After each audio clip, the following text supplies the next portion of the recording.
Okay, hello and welcome to this episode of the Humans of Horses podcast. My name is Elle and I'm the human of three wonderful horses, Fion, Zirconia and Morgan. With me today is Nicky Sharp. Nicky, would you like to introduce yourself? Hi, thanks, Elle. I'm Nicky Sharp. I am a positive psychology coach, horse owner, and horse trainer. I've got one mare, Jessie, who I rescued 7 years ago and who is my biggest project and what's led me into coaching. So great to be here. Thank you. No, you're welcome. Because you reached out to me via Facebook directly, which was really cool. And I love it when like an organic thing like that happens. So do you want to say why you wanted to come on the podcast? What is it that brings you here? Yeah, so I've got quite an interesting story. So I've ridden horses since I was 8. So for the best part of 40 odd years, I've ridden horses. And I've owned horses for about 12 years. And 7 years ago, I bought a mare after losing my last mare 6 weeks previous. And I thought what I was getting was a solid horse that I could hack out on and was a bit green in the school. That's what I was told. And I got anything but. I rescued a very shut down horse who had a lot of trauma. And I bit off way more than I could chew. And the way she's transformed me and the journey's transformed me, I think is really interesting. It's what's led me to change careers and be a coach. So I've been in corporate for 28 years and then I've just, changed. Sorry, a question just came up. Like, what is it that made you realise she's not okay, she's in shutdown? I think when she came off the lorry, she was very top and very, very kind of in stress mode. She was very flighty. They'd spent 2 hours trying to catch her to bring her to me. And I didn't think too much of it at the time, but I was very naive. I'd come from a background of very traditional horsemanship, horse riding, and in the UK in the 80s, there was only one way of doing it. And it was very kick on, you're in charge, don't let them win, off you go. Horse riding kind of mentality. So I'd grown up with that. And I knew what my last mare was like. My last mare was very confident. She'd had 3 owners. I was owner number 3. She'd been loved all her life. She was awesome. She'd done pony club, cross country, jumping, dressage. She'd done the lot. And she was very confident with it. So she was a great first horse for me. And I tried to basically treat Jessie the same as I'd treated my last mare, Izzy. I did exactly the same stuff.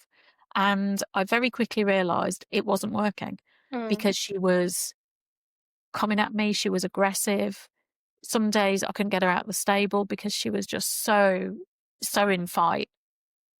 And with Jessie, there is no freeze in between. She just goes from nothing to fight so quickly.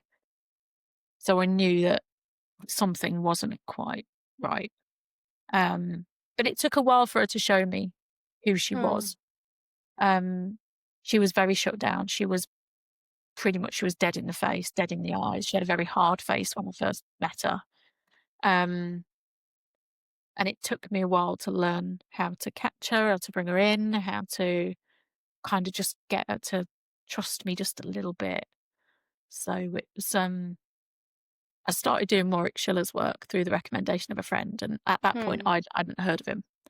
But it was 2019 and I just missed him do a clinic at Bishop Burton in Yorkshire. And so she said, try Warwick. He's really good. He's really good. So I did. I started the program and I started with standing, letting her down regulate and just standing with her and waiting. And I waited an hour and a half in a very freezing cold school because it was like winter in the UK. And she licked and chewed 90 minutes later. Wow. So it's been a bit of a learning curve. Yeah, because it's quite a change, isn't it, when you go, because I sort of say to people, once you see these things, you can't unsee them. Yes. And it takes a hell of a lot to just completely slow down and let go of all the expectations and just be like, I'm here and this is a safe space. Totally. And everything I knew about horses and owning a horse, I had to completely like put to one side. I had a choice. I could either sell her on and not know where she was going, but probably more of the same. When I bought her, she was emaciated. You could see her scapula sticking out. She wasn't in great shape at all. And I think she'd had to fight for her food in a herd. And she was pretty formidable. She would get that food. You didn't mess with her. And so, yeah, I had to put all that aside so I could either sell her or I had to learn. And I thought, you know what, I'm going to have to learn how to do this and how to make a change, because I just there was a big part of me. I just couldn't sell her. I just couldn't let her go back to whatever that was. I just couldn't do it. Yeah. So I started on my very steep learning curve. It was very steep. Very steep. Do you want to talk a bit about that then? Yeah, so it was interesting. So I didn't know anything about horsemanship, anything. I was very traditional, and I was introduced to straightness training by Mariah Young as instead of riding, because I couldn't really ride her because she wasn't fit enough or healthy enough to be ridden. So I decided with my friend that groundwork would be a really good start. But became very, very clear very quickly that she didn't know anything. She hadn't been taught anything. She was 9. She just turned 9 when I got her, and she couldn't stand still and put her head down without falling over. She had zero balance. So we were really starting from complete youngster, really, rather than a kind of trained 8-year-old. And when I did start riding her, she didn't know any leg aids. She thought I was just kicking her. And she'd pin her ears and be like, what are you doing? She wouldn't understand. So we started with groundwork. And then I quickly realised that actually, without the relationship, you don't have anything. You can't train anxious anybody. When humans are anxious, we learn nothing. When we're in fight or flight, we learn nothing. When our nervous system is completely in stress mode, we learn nothing. And horses are exactly the same. If they're completely in fight or flight, you've got no chance of trying to train them anything or trying to teach them anything. They need to be relaxed. So I took a step back. I took a massive step back, because at one point I was with my friend Joe, and we laugh about this now. 7 years on, we laugh about this now, but we were stood, and my friend is a very experienced physiotherapist, and she's very experienced horse owner. And she just moved Jessie's shoulder slightly, and Jessie just went up, reared up, and we both went, oh God. Wow. It was probably a little bit more fruity than that, but it was like we both went, oh, right, probably shouldn't have done that. And it was terrifying. We were both like, shit. And then I decided to take a step back. And that's when I found Elsa Sinclair and started working on the relationship side of things and working on the depth of relationship rather than the breadth of skill that she talks about. But you've got to go through the really difficult stuff before you start piecing it together. And I'd found Elsa probably a year before I started doing the work on Jane Pike's Confident Rider podcast. And I listened to it and I thought, okay, that was nice, but not for me. And off we carried on. On straightness training and Warwick stuff. And then there was one day where I was trying to do the crab walk with Jessie, which is one of Warwick's exercises, and I'd watched all the videos, I'd made a lot of notes, because probably in the first 3 or 4 years, I kept a diary of everything that I did with Jessie, all of the notes, all of the courses. Every time I got back in from the yard, I'd be writing in my diary, this is what we did today, and this is how it went, and this is how I was, and this is how she was. And I tried to do the crab walk, and she reared up at me. And I was in tears with someone in the school at the time going, are you okay? I was like, yes, I'm fine, thank you. Blatantly not fine. Blatantly not fine. I think I'm that's in a sometimes a very British thing, isn't it? We just sort of say, no, we're fine, or we're really yeah, not. absolutely holding back the tears, feeling really anxious. She was up there, completely like, "What are you doing?" And I just thought, this, I can't. Something needs to be different.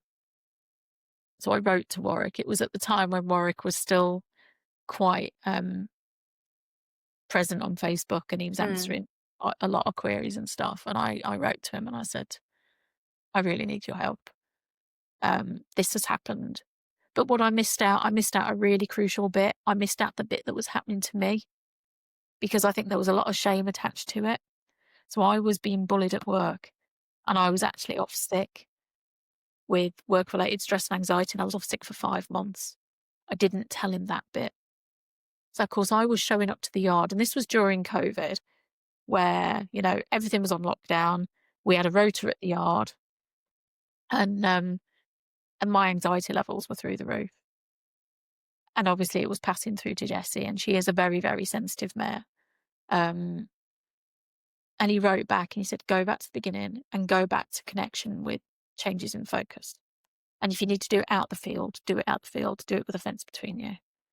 Um, so I started doing that and just sitting. I spent all of lockdown, because the weather was beautiful in the UK. We Yeah, had, I we had a remember. heat Yeah. wave in March 2020. It was awesome. And I spent all of summer just sat in a field, sunbathing, listening to Jane Pike doing like meditation and stuff. And little by little, she'd start coming over and started investigating and going, "Oh, what are you doing down there?" And I spent the summer doing that. But Warwick's advice was just so good. And then I found Elsa, It's and she amazing was a how turning. someone's words can just land with you and Mm, stay with you and just be there for you in the moment that you need it the most. yeah, yeah, because I was quite happy to say, I've got a very anxious horse. And I don't think I'd realised at that point that I was making it worse, Mm. and the impact of my anxiety was having on her. And it took probably a couple more years to start seeing it and start like looking at how energy works between people and animals, and, how that impacts on what you're trying to do with your horse and how you show up. Yeah. What is it then that kind of grew you? Because we spoke a little bit, obviously, before we started recording. And what is it that sort of grew you away from the toxic environment that you had at work? And what is it that then created that shift to then improve that relationship with Jessie? Yeah. I think the whole work thing, I completely broke. I was at absolute rock bottom. I had years of a lot of big stuff happened to me. So I'd spent a few years in a marriage I wasn't very happy in. It started off brilliantly and it was great, but then it turned. I was living a separate life to my husband. He had a lot of anxiety, and I left in the end. Um, so I got divorced. I also lost a friend to a brain tumor, which was really hard to watch, as she'd had horses, dogs. She was really like very active, showed a lot. And to see her go from that to, you know, being cared for and then losing her was a big, hard thing to have to deal with. And it's 10 years next year, and I constantly always think about her, always talk to her. Yeah. And and so that happened, and then I moved house, went into a different relationship, got a new job, and all of this stuff just kept going and going and going. Um, and I was quite vulnerable. I felt quite fragile all the way through that. And I don't think I ever gave myself the chance to just take a step back and reset, because I didn't really know how to. So it's weird, because I do believe I was supposed to meet Jessie. Me and Jessie were Mm. supposed to meet, and I was supposed to take her home that day, because I wasn't supposed to go on my own. I was supposed to go with my riding instructor, but at the last minute she couldn't make it. So she said, "Go on your own and have a ride. If you like it, we'll go again and I'll come with you." And she hacked out beautifully for me. It was a really windy day in March, and she stopped for the car with the flashy orange lights, and she was perfect. She had a walk and a trot. And I was like, yeah, brilliant. I'll buy it. And we also have the same birthday, which is really random, but a thing that I really love. And I didn't know until I got the passport, until the day she came home. And I was like, oh my God, that's really weird. But I do feel like we've been on this parallel journey together. So me with my job that broke me, her with her trauma, and I'm not quite sure what's happened to her, but signs of things she's exploded about, like she's very funny with people in black gloves. She'll turn on a sixpence and come at you in about 10 seconds if you're wearing black gloves and you go near her. And she has to get to know you. She has a problem with people in high vis. She won't have her back to someone in high vis. She will always make sure she knows exactly where everybody is at all times. So we think someone's come up behind her and not been very nice to her. And then there was an incident with an agility hoop. I had an instructor that brought an agility hoop that came apart in bits, and we were going to help her problem solve by getting her to walk around it and do various exercises. So it was a great groundwork exercise. And this guy was holding this bit of black hoop, and he said, let's hold that. And she just came at him. Wow. She meant it, and she came at him, and we went, oh, let's not do that. So I think she's probably had some kind of pipe or crowbar and been attacked with it at some point. So she's told us various things through her actions. But going back to your original question, I broke because I believed everything that the people at work were telling me, that I wasn't good, that I had very low self-worth, very low self-esteem. I didn't think much of myself at all. And I think once you've got to that point of rock bottom, the only way back is up. Yeah. And I started looking for anything that was free online to help me. And I found some breath work. And I remember just doing the breath work because that's all I could cope with. I had very small capacity for anything. So I started with that. And that really started me on my self-development journey. And the more I do it, I love learning new things. I'm always like the one in a night class learning a new language or something, or learning something online. And so I love learning, and I love helping other people to, learn what I've learned and pass it on. So I started learning more about me and learning more about horses from a horsemanship energy perspective, and and doing Elsa's course and focusing more on Warwick. And I think it was at the time where Warwick was just finding his kind of space in the attunement arena, rather than just, this is how you train a horse, because obviously he's going on his journey, and that's grown. So I started learning more, and the more I learned, the more I wanted to learn. And Jessie was the driver for it all. It kind of became less about me and more about her. And ultimately, I wanted a horse that I could go and hack out on and have fun with. I wanted a horse that I could ride and that was safe. That was the original goal. And what I inadvertently did was completely transformed myself by working on transforming her. And I never set out to. It was never going to be this journey of amazing transformation for me, but that's what it's ended up as. And I am not the same person that bought her 7 years ago. It's beautiful, isn't it, when you have that? I have that with my gelding. Like, I sort of describe him as my heart horse because he doesn't have to be anything more than he is. And he's enough as he is, regardless of what we do together. Like, that doesn't even matter. It's just like, you literally changed my life just by showing up in it. Oh. And that's all. That was your gift to me. Like, that was his gift to me. Yeah. And he was like, go find yourself. This is who you are. Yeah. So it's special when you get that with a horse, I think.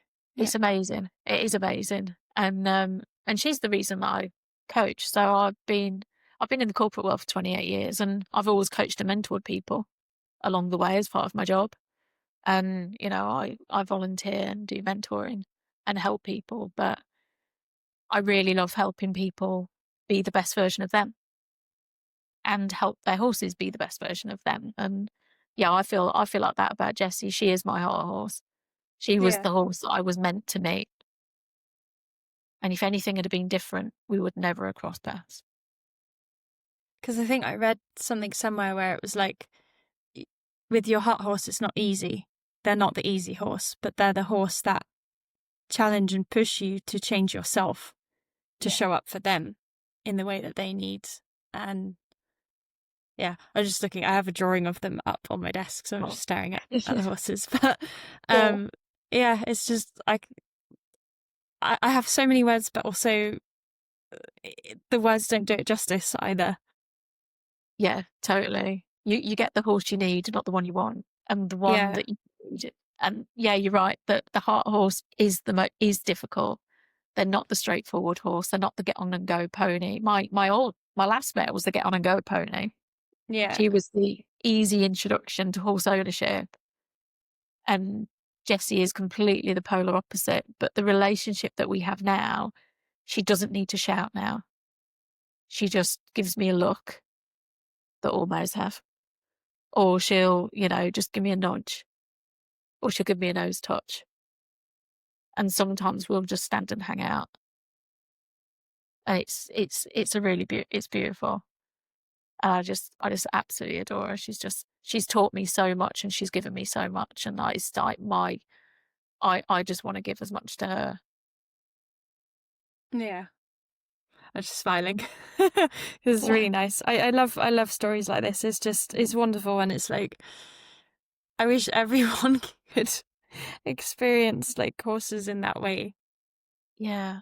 It's interesting because I think if you're prepared to have an open mind and look at something in a different way and have a look at it in a different perspective, you can. And I took that step to think, well, I can either sell her and get rid of her and move her on and get a horse that's easy, or I can learn and change my approach and figure this out. And I'm quite stubborn, so I decided to figure it out. And by then I'd kind of fallen in love with her a little bit and thought, actually, she is my total mirror. We're both stubborn, but we're both honest. And we've grown together in so many different ways. So I think the difference is it's either having a fixed mindset where you think that's what it is, that's what owning a horse is, and it's, don't let them win, kick on, and, the traditional British route, shall we say, or looking at it in a different way. There are different things that you can do. I kind of do my freedom-based training with Elsa Sinclair, and the first time I did it, I must have looked terrible in my field walking round. I didn't get past lesson 2, and all the videos are of me cowering in a field with a horse cantering towards me, bordering on excitement and anxiety and aggression. It was just like, Elsa must have gone, oh my God, what are you doing? But I didn't get past lesson 2. And I've done the course a couple of times, and we've got a study group. And it's, we started in 2021 and we're still going. And we've all grown so much. And now the videos they're so lovely because we can just be together in our little field and we can just do our own thing. And sometimes she'll come and see me and she'll try and play, but she'll be really gentle with it. And I can say, she's overstepping it. I'm like, you're bigger than me. Give me a break. But I don't have that fear anymore because we've got the trust with each other. But to some people at the yard, they're like, what on earth are you doing? And I go, well, I'm just doing my walking around the field thing. And they kind of leave me alone. But I think if you can come to it with an open mind and see different perspectives, the world opens with that whole growth mindset thing. Because I think from that, I talked with Senka Pasman. We recorded like last week, but I've not released it yet. By the time this comes out, it will be released. But we talked about, saying yes. And I think, again, once you have that open mind and you start saying yes to things just kind of flow and grow. And it's like a snowball that just keeps building, isn't it? It is, and you build your confidence with it. Yeah. So it's interesting because I was thinking about it today ahead of talking to you, and I just thought, actually, the more confident you are, actually, the quieter you become, Mm. because confidence isn't loud. Fear's loud. Fear shouts. And when I first got Jessie, she was shouting. She was shouting, and she was scared, and she was defending herself, and she was coming at it from a, I'm going to get you before you get me, because I think someone had got her so many times before. She just didn't trust people at all. And I think that's why she was so hard to catch, because she didn't know where she was going, and she thought it was going to be worse or more of the same. Mm. And so if that was, anyone, you wouldn't let someone get hold of you, would you? You would No. tank it around for 2 hours. And actually now she's so confident, and it's really lovely to see. And she's got trust in me, and we do have it's a really nice, quiet relationship. So but yeah, her confidence has grown a lot. Do you want to talk about how what you've learnt with her has translated into your professional life? Yeah. So I think it's helped me in my corporate life and in my coaching life. It kind of transcends everything, really. It's the work I do, it's holistic. So it works with the whole person, the whole horse, the whole relationship, the whole of you, because wherever you go, there you are. You don't leave bits of you at home, even though sometimes you would dearly love to leave the bits, I'd like to leave the headache part of me at home, or the bit that's really annoyed at home, but you can't. You take everywhere with you. You take yourself with you everywhere, and it's all of you. So what I've learned a lot about energy. I've learned so much about energy from Kathy Price, from Susan Fay, from just understanding about the nervous system. So from Joan Pike as well. And what I've done is taken all of everything that I've learned with horses and tried to translate it into, what happens if I do this with people at work? But I don't tell them I'm doing it. So I've been project managing for like 20 odd years. And some people think the project manager is there to just cause trouble or stitch you up. And, there are varying degrees of support project managers have. Some are brilliant. Some people are brilliant. Some are a bit suspicious. And it depends what's going on in their world as well. So there was one company that I worked for, and we were going through a restructure, and that was part of my project. And I worked on the customer service part of things. And this one guy was declining meetings. No message on it, just declining. I would walk into the area where his team sat, and they would all be looking. They'd look, they'd whisper, and they'd scurry off into a room. So I was really paranoid for ages. And he wouldn't talk to me. And he was the head of that department, and he'd been head of the department for 10 years. He was a lovely, lovely person. He was very, very much a people person. He was well liked. He was very good at his job. So it was all going very, very well for him. They then decided to make that job into 3 roles. So they were splitting his job into 3. He was still going to be part of it, but 2 other people were going to be alongside of it. And I spent ages trying to figure out why he wouldn't talk to me. And then one day I just thought, I was driving home and I thought, what if I put my horse hat head on, so to speak, my horse hat, and think, if I change my approach with him, what would happen? Because it's never the horse, it's always you, right? It's never the horse, they're just being a horse. So how can you change your approach to get what you want, to get a yes answer? So I changed my approach with him, and I appealed to people, emotive, caring side. And I just said, look, is there anything wrong? Is there anything that I can do? Can we have a chat? Because I'm really worried about you. And I went down that side, and the normal way I would work it, the usual way I'd work it, was probably just be a bit like, rule with a rod of iron, be like, have a go at him, probably, or complain about him. And I didn't. And we ended up having a really good conversation. And he brought me in after that, because he realised that I was there to help and support and not out to get him.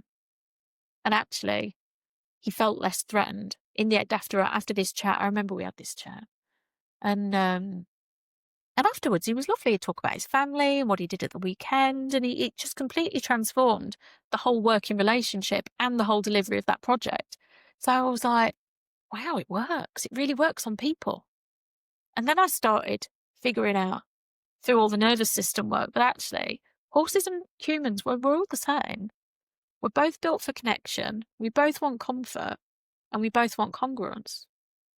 So we want people, we want what we see is what we get. We want that. You don't want someone to say one thing and then behave in a completely different way, because that makes you really suspicious.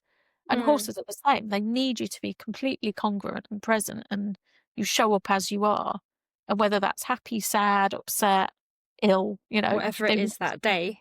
Whatever it is, you show up as the you are that day, which really kind of speaks to Warwick's, work with the horse you have today. You work with the you have today as well. Yeah. And your best can be different on different days. Exactly. So yeah, if I know if I turn up to the yard with a cold and I can hear my own heart, Jessie's looking at me like, what is wrong with you? And she'll pin her ears and we won't be riding that day. Yeah. So, it's like you go with a plan A and then you have a plan B, C, D. But, you work with the person that you are today. And we all like comfort. We all want things to be comfortable. If we can step outside of our comfort zone, but if it's too far and it's your stress zone rather than your stretch zone, then you've got a problem. And that's when we and horses, we all go into fight or flight. Perfect example today.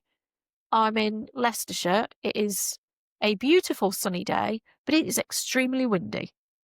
It is very, very windy today.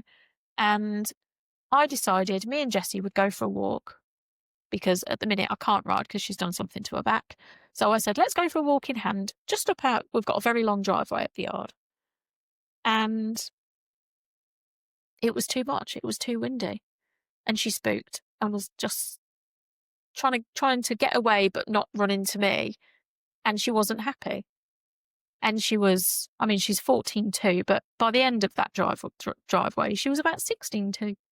So I knew she'd just gone, oh my God, this is too much. Tried to run away from it whilst trying to not run into me. And so I turned around and we came back. But that was too far out of her comfort zone. So it's trying to keep it under threshold, trying to keep it where you're both comfortable with it. And then you've got the connection piece. And the more you can connect with people and horses, anyone, the bigger, the better the relationship you're going to build. And that can be, that without the relationship and without doing all of Elsa's work and focusing on it. And, I didn't ride for a year. And inside I was gutted because everybody else was going out hacking and I was like, I want to go out and hack. But I knew it wouldn't work, so I didn't. And it was the best thing I did was to not ride, because we've got such an amazing relationship now. I get a whinny at the barn every time I go. And, people know when I've turned up because Jessie will be like saying hi. She's here. Yeah. Hi, you're here. Yeah. And that's every day. And I love that. And I am very smug about that. I love it as well. Like my 3, when they see me, they're just like, hello. I've got like countless videos of them in the Netherlands where I just call Fion, and if I call Fion, they all come. So I just have like all 3 just come running towards me. Well, Zaconia is always a bit like, no, I'm a lady. I just go at my own pace. But she also would come, and it's so nice. Yeah. And when I talk to people, some people say, oh, my horse, he plants. You won't leave the field with me. And I said, well, what's in it for him leaving the field? What is in it for him? What do you do when you leave the field? Oh, we go out for a ride. It's like, is he okay with that? And it's like, if you start making it a positive thing, so like, oh, you're going to go out and you're going to get a bucket of food. And it's like, well, that's then something that's positive for them, and they're like, well, yeah, I will leave my friends and I will come with you and eat a nice bucket of food. And that's where you start building the relationship, isn't it? Yeah, it is. And it's not always asking something of them. So I try and mix it up. So some days I ride. We have regular lessons. So some days we'll do that. Other days I will do some freedom-based training. So I'll go up to the field in the morning and I'll wander around and I'll leave it on. As soon as she blows out, then I'm done. You leave it on the best positive feeling for them and then leave. Some days I'll go up with an idea to ride or do some groundwork, but she'll be asleep. She'll be having a lie down. She loves having a snooze in the afternoon. She loves to snooze in the afternoon in a stable. And so that's when I'll say, am I okay to come in? And she'll be like, yeah, okay. And I'll go in and I'll just lie down with her. And we'll have a snooze for 20 minutes. That is one of my favourite things to do with Yeah. them, is like Yeah. sitting with them when they're sleeping. It's just so It's such a wonderful. privilege Yeah. because they really have to trust you to let you in while with them still lying down and asleep. And she can be snoring into her shavings once she knows that I'm not going to get her up. But she's funny. I'll sit down with her and she'll get her tail and she'll just throw and flick shavings all over. And she'll be like, I'm not getting up. No, I'm not going to ask you to. And so we'll just have a snooze for 20 minutes and then she'll get up. But I'm trying as well not to just touch her as a, hi, how are you? I'm just going to stroke you and, pat you and do whatever. I wait for her to tell me it's okay, Yeah. which might sound a little bit weird to some people, but I think she appreciates that. And especially with mares it has to be their idea, I'm finding. Definitely. Whereas geldings are a little bit different. But with Jessie, I know she's very, very sensitive, but it has to be her idea to have the head collar on, to come in, to go out. So if I go and get her, say if like the farrier's here or the dentist's there, then I'll be like, come on, we're coming in. We've got the dentist. I have told you this. And she'll maybe just circle round me once and then go, go on then. Because it's now her idea to come in rather than me stood there with a head collar. And I never chase her. But I think going up to just give her a groom or going up to just stand and give her a scratch or going in for a snooze, you're not asking anything of them. You're giving something. And I think there's some real value in that. Yeah, because I've had conversations with quite a few people now about how operant conditioning is great, but it's also transactional. And a lot of the time it's like we're asking them to give us something so that we can take something. Yeah. And regardless of what quadrant you're working in. So it's like, well, can we just show up really, truly for them and offer them what they need from us that day? Because they'll tell us, they'll be like, I need to play today, or I need to be brushed, or I want my bum scratched, or whatever, Sometimes I just feel like a scratch slave, but that's also fine.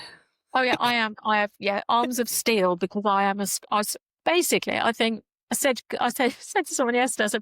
I said, so everyone says, "Well, get a horse; it'll be fun." They said, "Well, I think I'm just putting on ointments for ailments and scratching at the minute." So how many lotions and potions can you wheel out? Or like working on what to feed them, like what are the symptoms, or like not symptoms, but what behaviors am I seeing? Is my horse scratching themselves a lot? Okay, let's give them a bit of marigold, to help with the itchy skin or whatever. And it's so funny, isn't it?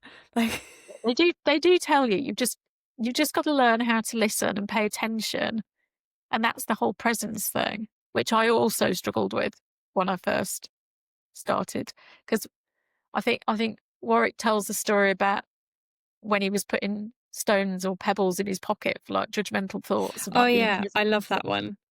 And I used to go up to the yard going, I must be present, I must be present, I must be present. Oh, I've thought about that thing. Oh, and then I'm not present, and then I'd beat myself up. And now, it's taken 7 years, but now I'm present with her. And she's got used to me, because sometimes you'll have a chat with people at the yard. Sometimes, people are like, oh, how you doing? What are you doing? And she used to be really terrible with that. She never used to want me to do that. She used to be really kind of flouncy and uppity with it and pace around the stable, swishing her tail. And she was like, you're here for me. And now she realizes that actually I am here for her, but I can also talk to someone. And she actually joins in a lot of the time. She'll stick her head over the door and come and see us both and be like, I'm here for a conversation. So I think that with her is the confidence as well. The confidence that she knows that I am there for her and I'm not going to leave her Mm. by going off to talk to somebody else. And I will come back and, but yeah, I think even with the freedom-based trainings, she'll tell me how far or how close she wants me that day.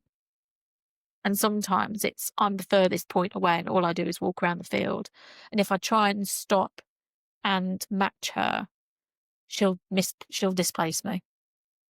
And so she's forcing me to walk around again. I'm like, you want more walking.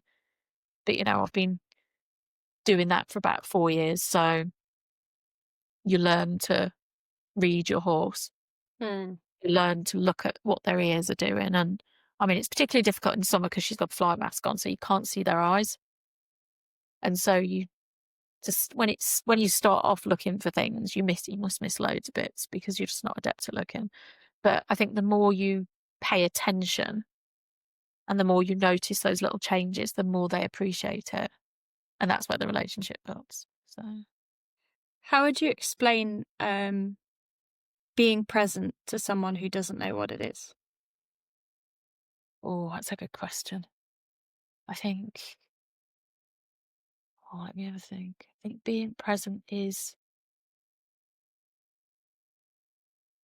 being there in that moment and not thinking about anything in the past or anything in the future, which is extremely difficult to do because we've all got so much going on. You're either thinking about what you're going to do for dinner or whether you're picking someone up from the school run or that argument that you had last week or how something's made you feel or even something that's happened at the yard. Or, because there's always, there might have been a horse that you've lost or a horse that's, got out or, something.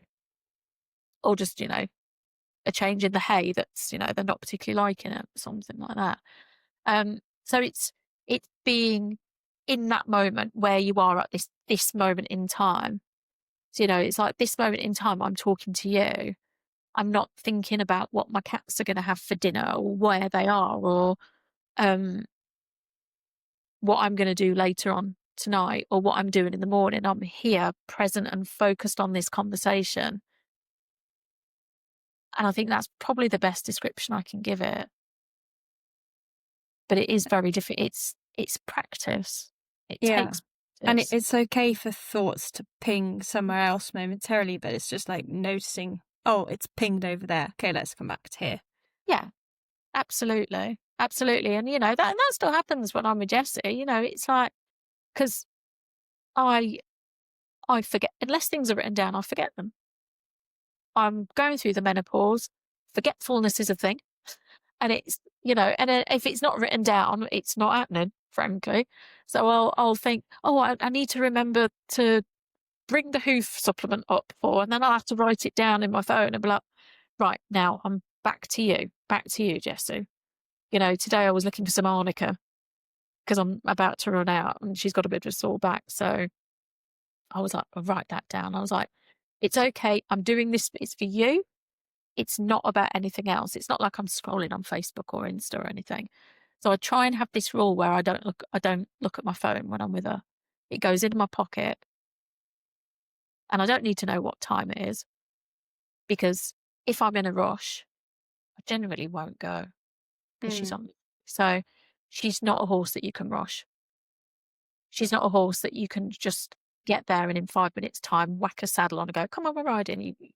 No. She doesn't work like that. You've got to take your time with her. So, but yeah, it is a practice and it's daily practice. And I practice when I'm in the car. I practice things like patience because I am naturally a very impatient person. And it's funny because Jessie has helped me be more patient. And a lot of people have gone, oh, you're so patient with her. It's taken a lot of work. I'm like, if only you knew that in the real world, I'm the most impatient person. But I practice patience in the car. So if I'm waiting to come out of a junction or waiting to turn right out of the yard onto a busy road, I'm like, right, this is where you practice patience. And you're calm, I'm relaxed. And I know that there'll be a gap in the traffic at some point. So I'll wait. Or if I'm in the queue for the supermarket and I've got a lot of noise around me of like, when's the next till going to open? I'll stand and wait and I'll practice patience there. All these little micro practices that you can get in actually help you when you get to the yard. Because it's like with the car, I was thinking, when you're at a T-junction, you're looking both ways to pull out. You can practice it then, because it's like, you're looking in that moment. Okay, there's a car coming there. Yeah. Okay, there's a car coming that way. Now there's a car there. Oh, there's a gap there. Is it clear there? Yeah. Okay, cool. I can go. Yeah. And that that's is presence. your Yeah. presence, isn't it? And Yeah. if you think about, I really like cooking. I love cooking and baking. It's where I find my flow in two places, in the kitchen and with Jessie at the yard. And I love cooking. So if I'm making something, I'm there with it. I'm in it. I'm in the recipe. And that is also my presence. And the other thing that I've been doing for the last at least 3 years, every day I meditate. I do 10 minutes every day. Don't do any more than that. I do Kirsty Gallagher's meditation. She's a lunar mentor, if you've not heard of her. But she's brilliant. I do a meditation every day and I journal every day. What's a lunar mentor? So Kirsty Gallagher, she is an astrologer and she's a moon mentor. So she follows lunar astrology by the moon. So it's working with the full moon, the new moon, and everything in between, and all those cycles, because, obviously the universe is cyclical and we are all, the tides are governed by the moon and we are like 70% water. So we are also governed by the moon. And there's always stories around, people change when there's a full moon. I used to, when I was a student, I used to work in a psychiatric hospital in my hometown, and people would be different when there was a full moon. So I think there's a lot in it, and that you can follow the moon, the lunar cycle. We have a lot of mythology around it as well, because if you think of werewolves, for example. Yeah, exactly. So. And the way that true astrology works, rather than, what your stars say in the local newspaper every week. Yeah. True astrology, true astrology follows the planets and the moon. Yeah. And so I've been following that for at least the last 2 years. It's amazing. And that's helped me understand my energy, where I'm coming from, how I show up and how I change day in, day out. Because we're all different people and we're all different horses every day of the week, right? It depends on kind of what the weather's doing, what external factors you've got going on. It's all of that. How well you've slept, what you're eating, Exactly. What you've got going on in your life, because some of us we care for our parents as they get older. We've got children who need looking after, we've got children with disabilities, we've got school run, we've got the school holidays, we've got a workplace we don't really like, we're not keen on. If we had the chance to, we wouldn't be there out of choice, but we're there because we need to earn money. So you feel different and you show up differently on different days, and that feeds through to your horse. And then we're back to the whole energy thing. Yeah. So what does energy mean to you? I think energy, we're all energy. We're all made up of energy particles, I think. Every single last one of us, animals, humans, all of us. And we all vibrate at different frequencies, which is why I think when you walk into a room or when you meet someone and you're not quite sure about them, it's something you can't put your finger on, but you're not sure about you. And I think it's because your energy with them is misaligned. There's a misalignment. Whereas when you meet someone who's completely on your wavelength, your energy's like, you just click, don't you? Yeah. You do. You click. And you vibe off each other. You do. And, I've got a couple of friends like that where we just get each other. And, I've got friends in the horse world that get what I do and they're really supportive of it. And there's also people that don't get what I do because they're on a different path. And that's fine as well. But we don't necessarily get on as well as the people I've got really good energy with. So I think for me, energy is everything. Mm. It's it's what we feed to other people. It's what we feed to our horses. It's what our horses and other people feed back to us. It's how we show up.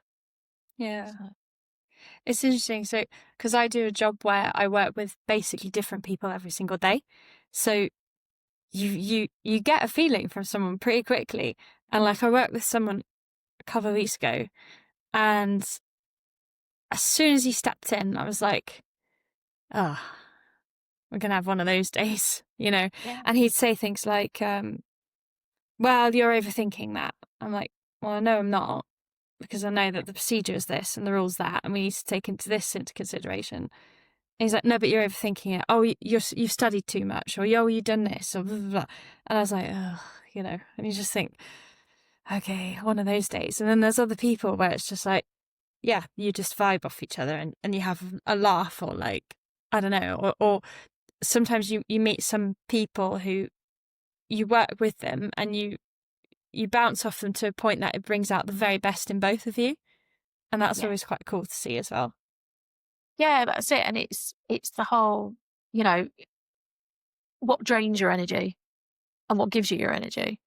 Mm. And I know that I've been around people in the past where I've got home and I've been like, I'm exhausted. I don't want to do that again. You know, my Yeah, last place I that worked, was me yesterday. I was like, I'm yeah, tired. it's Like, exhausting. And some people are exhausting to be around and they don't realize it because they're coming at life from their perspective with their trauma and their events and their every experiences of what's happened to them. And people think they're pushing things down, but it's got to come out somewhere. So if you yeah, push your emotions down, you don't get to choose which ones you push down. You push all of them down, all the good ones, all the bad ones. But they've got to come out somewhere, and they do. They'll come out as anger, or they'll snap at someone, or, you know, they'll burst into tears. There'll be something that comes out and shows you. And if you're not on that wavelength, it's interesting. I've had a couple of friends that we've been friends for 20 odd years. And as I've been on this journey, I've grown a lot mm, through this journey. I am, like I said earlier, I'm not the same person I was 7 years ago. I'm completely different. I'm a lot more spiritual now for a start. Um, same. yeah. Um, and now I'm comfortable telling people that I meditate with crystals. I follow lunar astrology.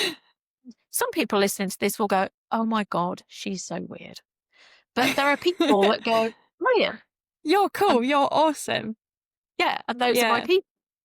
And yeah, so the people that while I've grown in that direction, the people that have stayed the same or gone in the other direction, you find that those friendships have dropped off Mm, because where you were aligned in the past, you're suddenly not aligned, but but that's nobody okay. really understands why. Yeah. I had that actually last year with a friend of mine, because I got married last year. And she was one of my bridesmaids, and she came over for like a dress fitting. And I noticed the whole weekend I was just really tense and on edge, and like just really bothered. And she was constantly asking me, am I okay? Am I okay? And I said, look, I have a pretty angry face when my face is relaxed. It's like no reflection of how I'm feeling. It's just, it looks like I'm angry, and it's not my fault. Like, that's just how my face is. And she was constantly asking, are you okay? Are you okay? I'm like, I'm fine. I don't, because I said to her, I was like, if I wasn't fine, I'd tell you, Yeah, and I'm okay. And I just remember like feeling so like, oh, the whole weekend. And then I was like, I know what it is that bothers me about this. It's like her people pleasing.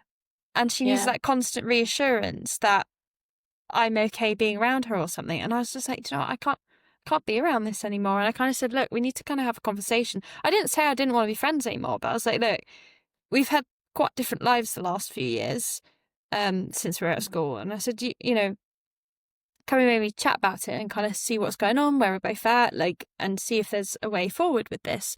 And she just immediately took that as like, you don't want me to be my friend anymore. I was like, that's not what I'm saying. And I was like, for that right there is exactly why this isn't working, because you can't be open. You are closed yeah, immediately. When you feel like you're being attacked, you just close. And I'm just like, yeah, I can't deal with this. And that's okay. yeah. You know? That's it. And when you change, and we all change, and we all should change. It's the people that don't ever change that you've got to be worried about. Yeah. And I've thought about it when I go through some really frustrating times, when I go through some really upsetting times with people. I realised the last couple of times. One was recently with a group of friends, and one was in my last job. And I couldn't. It took me a little while to figure out what was going on with it and why wasn't I happy? Because on paper I should have been, but I wasn't. I wasn't feeling it, and I thought I'm stepping more into a growth mindset where I'm learning from other people. I'm stepping into my own confidence.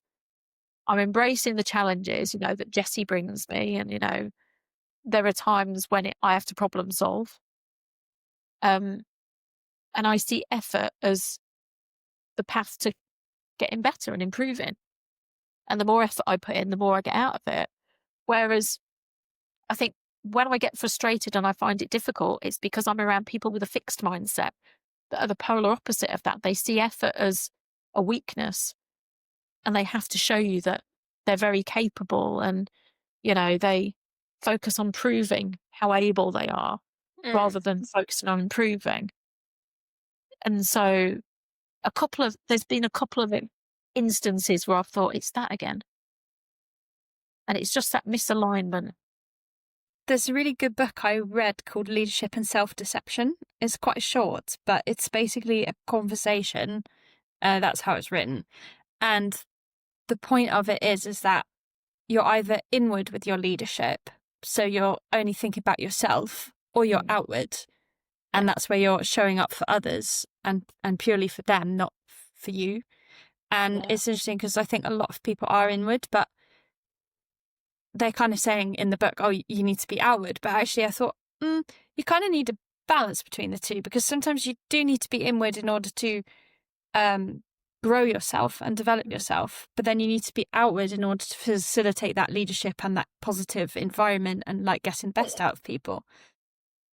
That's it. There's a balance to be had. I think you're right. I think, fixed mindset versus growth mindset, we're all both. We all have both at times. It depends on the situation. And there's a great book by Carol Dweck called Mindset.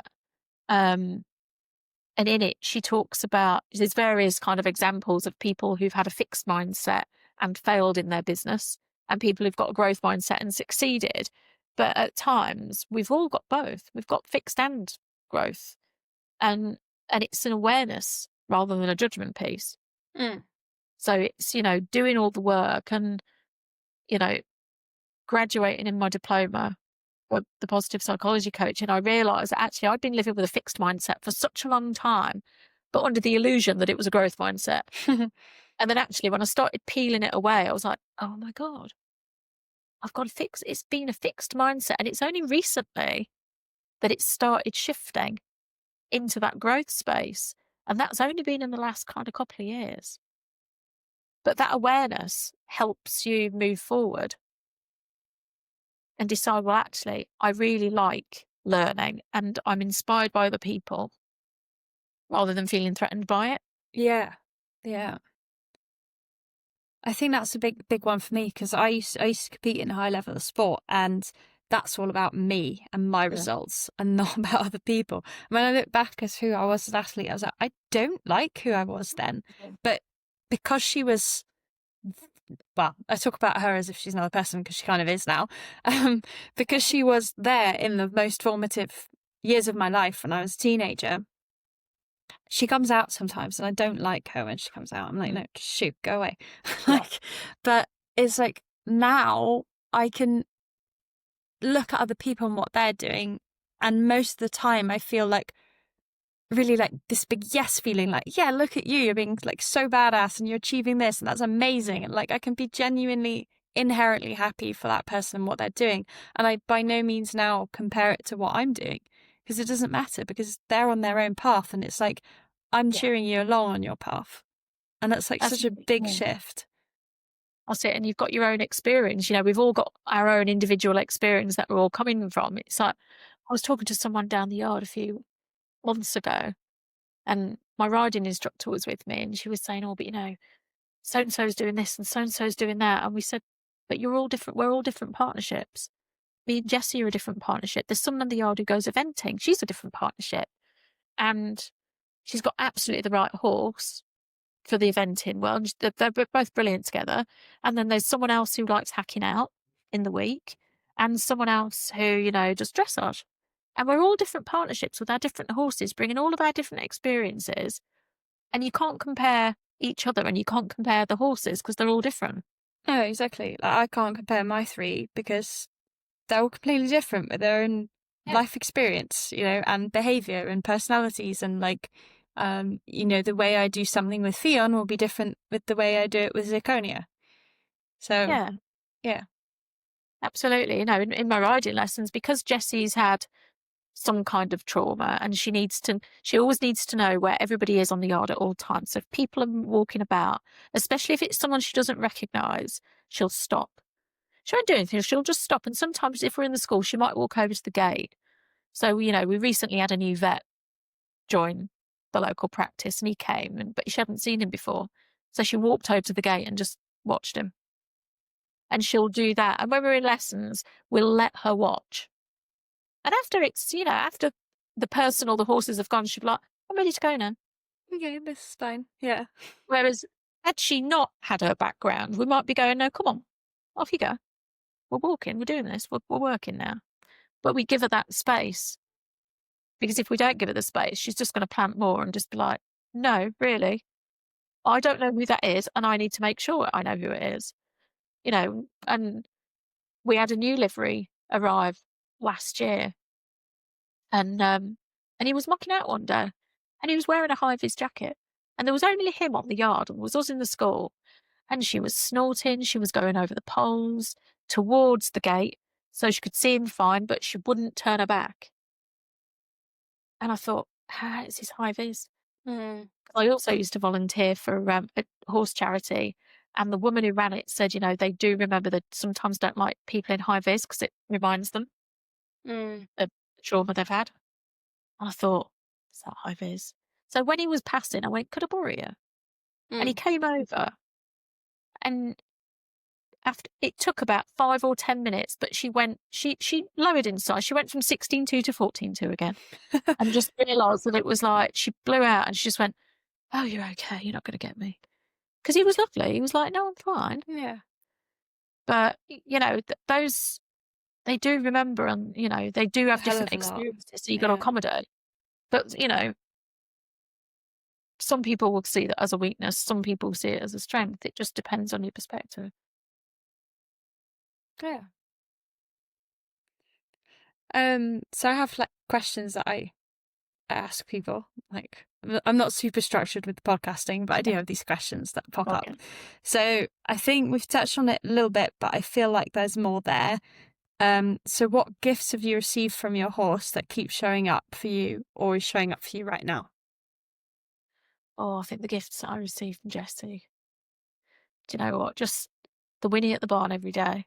The fact that she is so pleased to see me every time I go, and she will come in for me, and she just wants to be with me. It was, even when she's scared, she'll stick with me. And even when she's spooking, she'll try and avoid me rather than running into me. So she's given me the gift of patience, which I didn't have 7 years ago, but I have a lot more of now. She's given me a better way of listening. And I know how to listen to her now. And I know her so well. I know when all the little things that she shows me. And she knows that. She knows that I listen. She's given me such a lot. She's given me this whole new outlook. And she's given me a whole new career, really. She's nice. She's great. I think I saw a post, I think it was Ash Moon, who's Little Welsh Dragon on Instagram, and she posted about friendship as a word. I think it was her. And I really love that because we talk quite often about relationship, and that's great. But I saw that word and I was like, yeah, friendship. Because I see Yeah. my guys as my friends, you know. They're not my horse per se. They're like because I have as much of a conversation with them as I would with a human, and Yeah. so it's a friendship. I really Yeah, like that. absolutely. Yeah, I completely resonate with that. Yeah, Me and Jessie, when I'm giving her a scratch, I'm like, okay, so this is what friends do. yeah, I'm not asking anything of you. This is what friends do. I'm going to show up for you today. What do you want? yeah. I like that. Yeah. The next one is, what message do you want to send out into the horse world about horses? I think that if you really listen and go inward, rather than looking for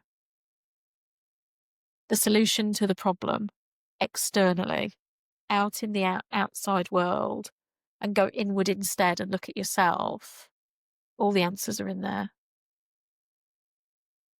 And if you take the time to be open-minded and have a different perspective and just be open to embracing a different perspective, you might be surprised. You might find something that you didn't bank on. Nice. I like that. And a slight different version of the question, which has come up, yeah, like 2 episodes ago. I started saying this, and sometimes just comes out of my mouth. So it's very similar, but what message do you want to send out into the world about the world and humans? I think that we should all support each other.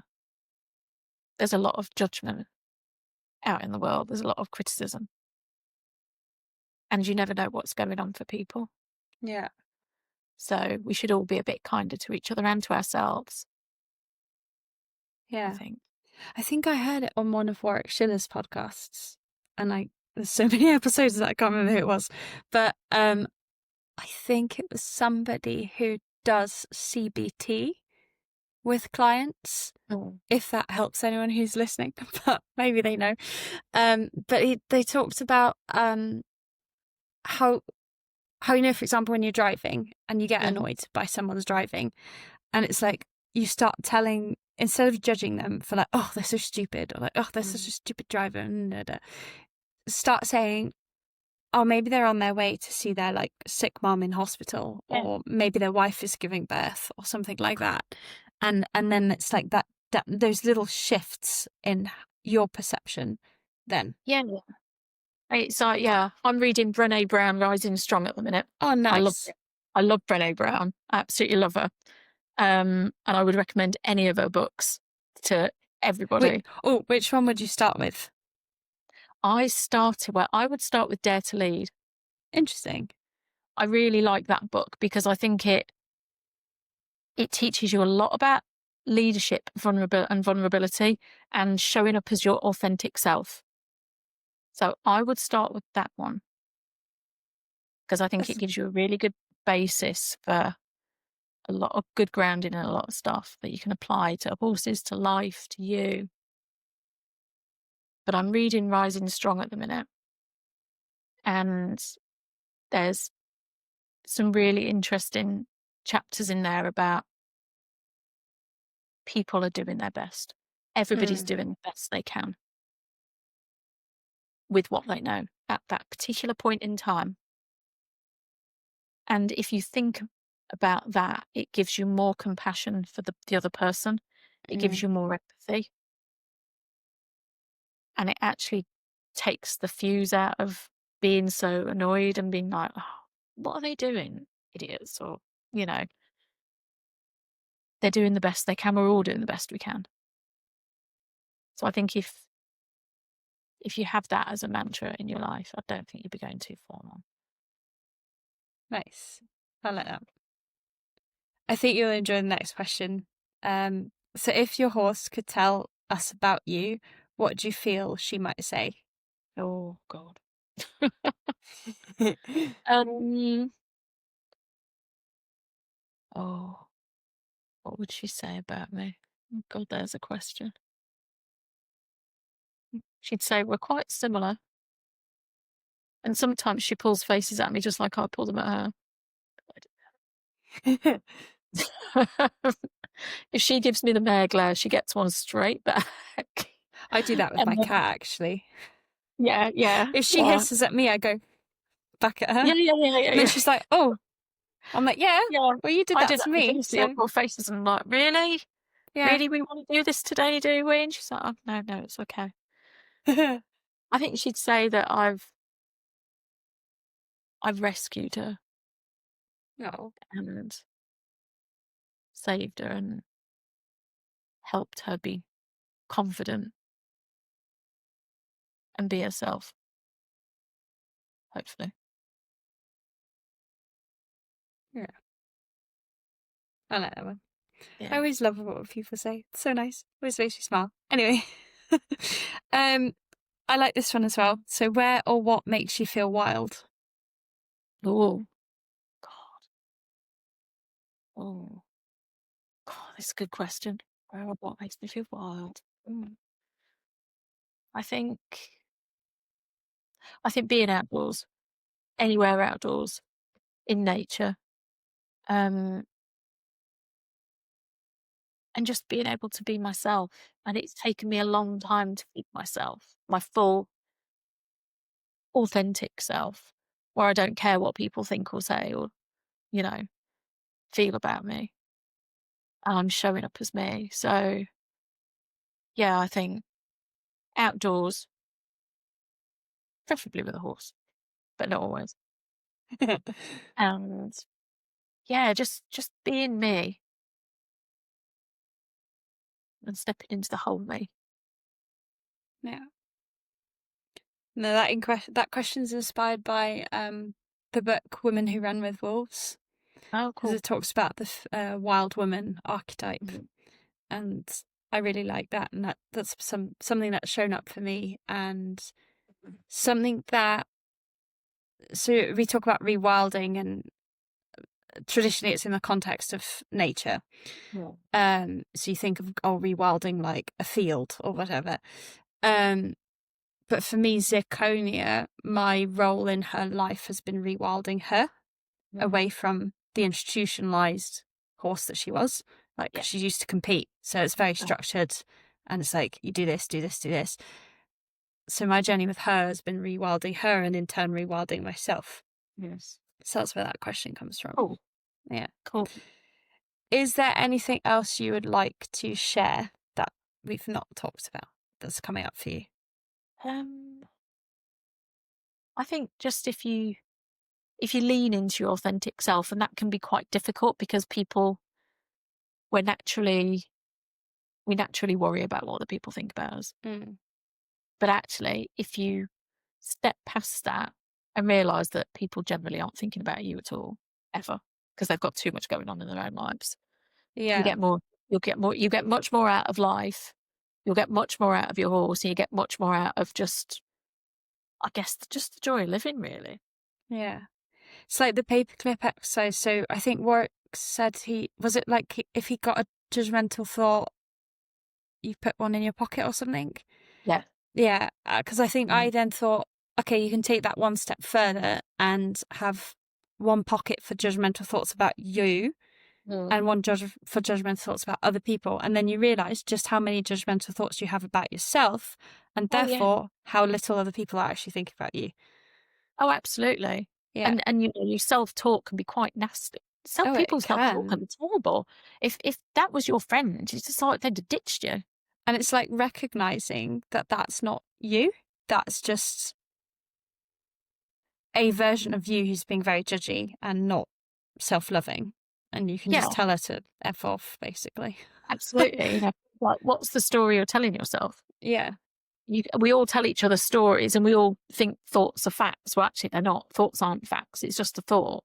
It's, people are not thinking that you're a terrible person because, you didn't do X, Y, or Z. Nobody's thinking about that. And, you're not your thoughts.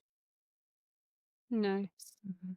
But yeah, if you show up as yourself, then. One question on that. So if someone's listening to this and thinking, what does it mean to be my authentic self? How would you kind of start moving towards that? I think starting with it is looking at regulating your nervous system, I think, to start off with. and building on your foundations. Because if you've got shaky foundations, you can't build on anything. Everything will just fall over. It's like trying to build on sand. So I always start with look how well you're sleeping, look at your diet, your exercise, connection with others, time on your own, because that's important. How much do you use your phone? How much do you doom scroll? Not mindful.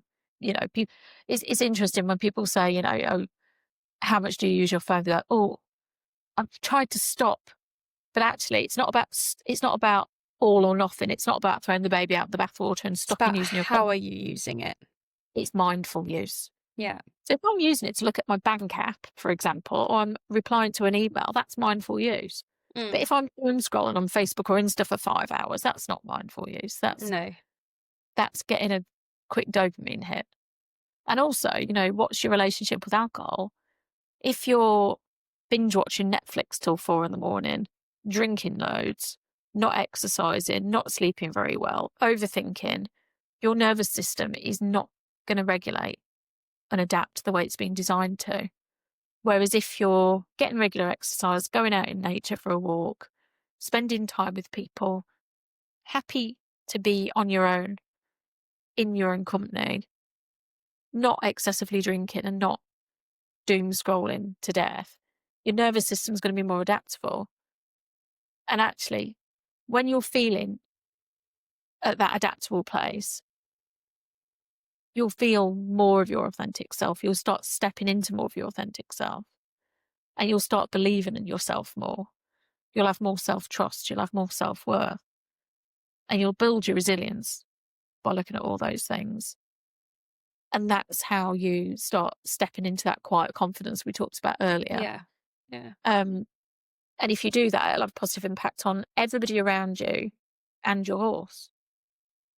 So it's about getting the foundations right, I think, to then Oh, build great. on. Thanks for that.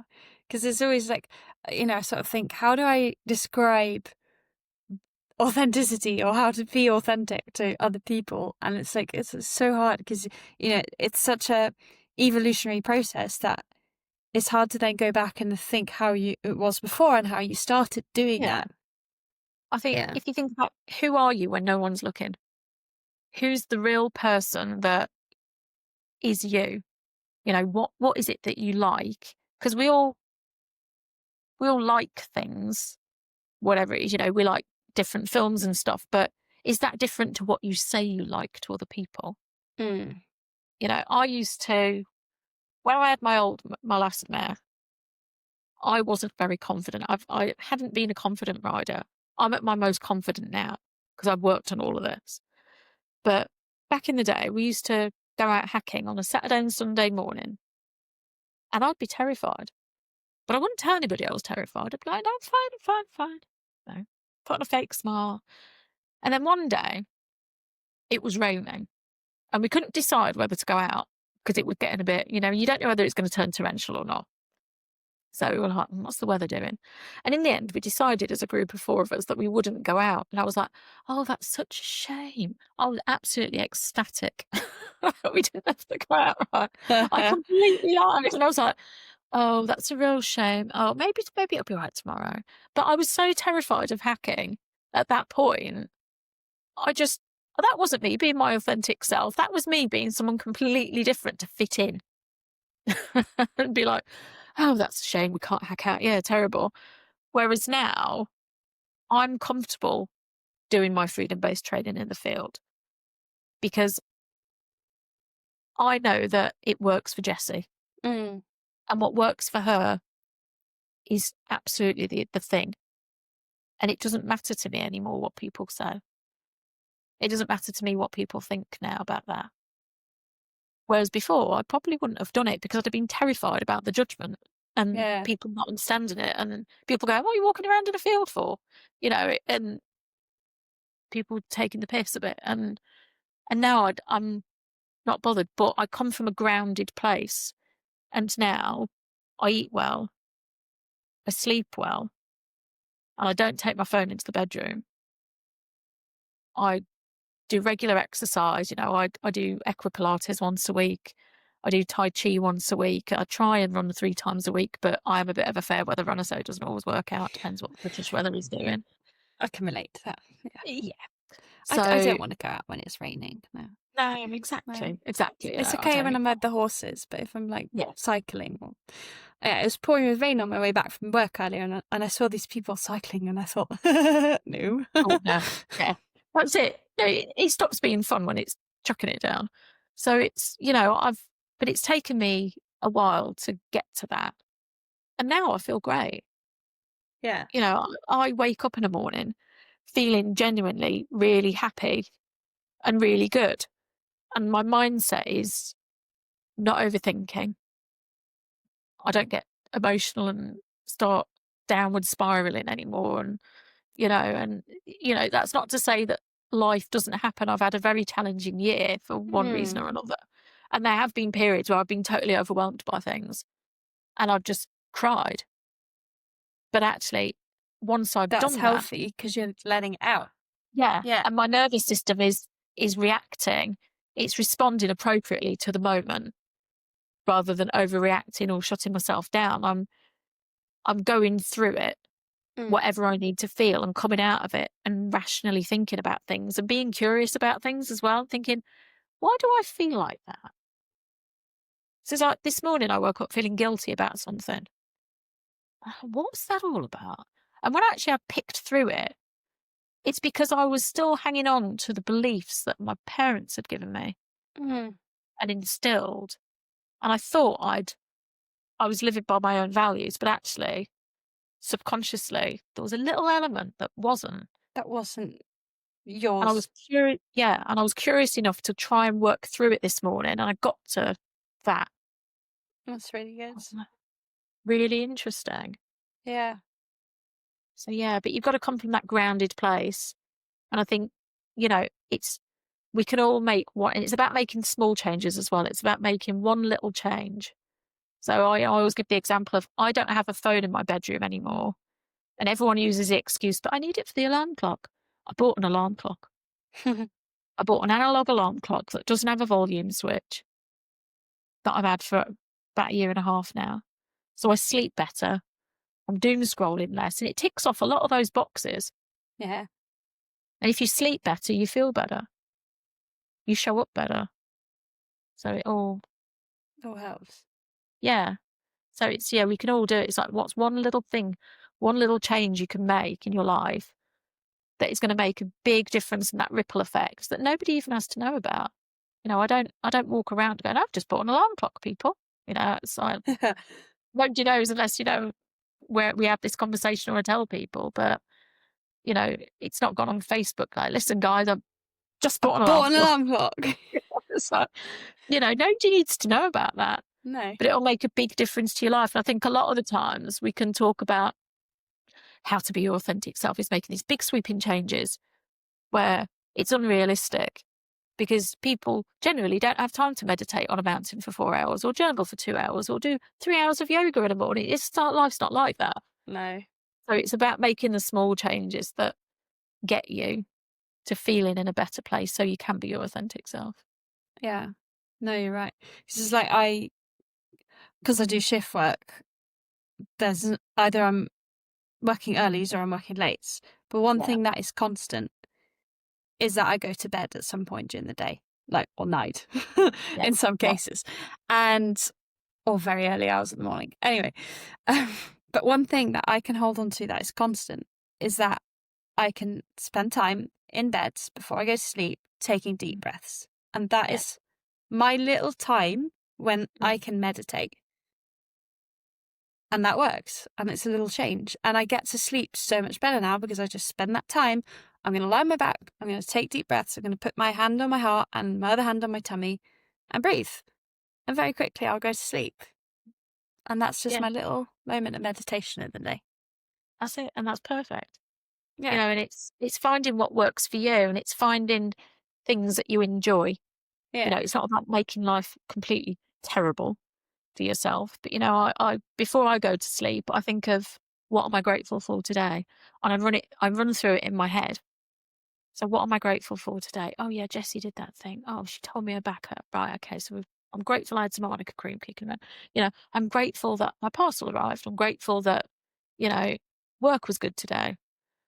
I'm grateful that, I've got a job now and I've got money coming in, and, I'm grateful for lots of different things. There's always something you can find to be grateful for, Yeah. even on your worst day. And so and that helps me get to sleep quicker. Kind of reminds me of Pollyanna Mm. when she's always glad about something. Yeah, it's what I would say about that is it's not toxic positivity where everybody's No. very happy and everyone's like, everything's perfect and wonderful. I don't know if you've seen the Jim Carrey film, The Truman Show, where No. he's born into this world where he thinks that's his life, but actually it's a TV show. Oh yeah, I think I have. Yeah, Yeah. no, I And remember it. everything's very like, hi, everything's great, everything's amazing, constantly amazing, because it's a TV show. But it's not about being happy clappy, it's about being true to you and being true to the moment. Mm. So if things are terrible, accepting that, saying, well, do you know what? This is a bit shit today. So what am I going to do about it? What can I do about it? What's the one thing that I can do? And is that I can have a glass of water rather than I can have a can of Red Bull. Other energy drinks are available. It's what can I put in my body? Can I go for a walk? But actually, if things are really terrible, what can I do on my worst day? Mm. So on my best day, we've got a place called Foss Meadows near me. I'm in Leicestershire, and it's beautiful. It's got wooded areas, it's got trees, it's got places for bird spotting. It's a really nice space. A lot of people go and walk their dogs there, and you can horse ride there. And on a really good day, one of my best days when I've got loads of time, I'll take the car, I'll go for a walk there, and I'll have 45 minutes in nature, saying hello to various dog walkers and various golden retrievers, and having a very nice time. But if I'm not feeling it, if something's overwhelmed me, sometimes my best is going to the bottom of the garden. I've got a very small garden, but it's like I go and stick my head outside or sit in the chair in the garden for 10 minutes, and that might be my best. Mm. So it's also acknowledging that not every day is going to be great, because we don't live like Pollyanna or like the Truman Show, right? We all have shit going on, and some days are easier to manage than others. But if you think about what you can do on your worst day, can you find one thing to be grateful for? I'm grateful I didn't kill that person today because they were really doing my head in. No, I'm grateful that the sun was shining today. And it can be Yeah. I'm grateful for my cup of tea this morning. I'm grateful that, I live with someone who's cooked my tea tonight. That sort of thing. I'm grateful that the cat came to see me or gave me a cuddle. There's always one little thing you can find. But it's also remembering that you're not the same every single day. And so your best flexes just like you do. Yeah. So Oh, I think that's a nice note to end on. Yeah. Well, thank you very much for that. I enjoy every episode of this, but I do genuinely enjoy the conversations. It's really nice. So no, look, thank you for taking the time to be here today. no, thanks so much. One last thing, because I sometimes forget to ask this: where can people find you if they want to find you? They can find me on Facebook. So I've got a public page, so Nicky Sharp on Facebook. And as of the 1st of October, I'll have a new website launching. Oh, So exciting. that'll be nickysharp.com. Nice. I'll put the links below. And so feel free to check those out to those of who are listening. And thank you for joining us today. Oh, thanks for today. I've really enjoyed it. Take care. Cheers. Oh, Thanks. wait. I pressed.